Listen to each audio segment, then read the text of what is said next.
తప్ప ఇంకా దేనికి పనికి రావట్లేదు. మేము మనుషులమే.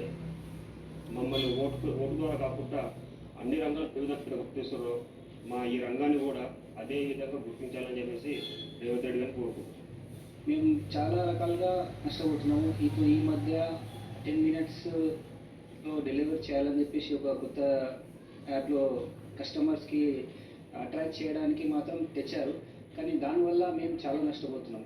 ఆ 10 మినిట్స్లో 31% కొలువులు కూడా తక్కువ నైపుణ్యాలకు సంబంధించినవి. ఇలాంటి వారికి అరకొర వేతనాలే లభిస్తున్నాయి. ఇకపోతే ఆహార డెలివరీ యాప్ల కోసం పనిచేసే వారు కాలంతో పోటీ పడి విధులు నిర్వర్తించాల్సి ఉంటుంది. ప్రమాదాలకు గురైనప్పుడు, ఆరోగ్య సమస్యలు తలెత్తినప్పుడు వీరిని పట్టించుకునే వారు ఉండరు. పని చేయించుకుంటోన్న సంస్థలు గిగ్ వర్కర్లను తాత్కాలిక ఉద్యోగులుగా చూస్తూ కేవలం చేసిన పనికి డబ్బు చెల్లించి చేతులు దులుపుకుంటున్నాయి. వారి ఆరోగ్యం, కుటుంబ భద్రత గురించి ఏమాత్రం పట్టించుకోవడం లేదు. ఇలాంటి పరిస్థితుల్లో గిగ్ కార్మికులను ఆదుకు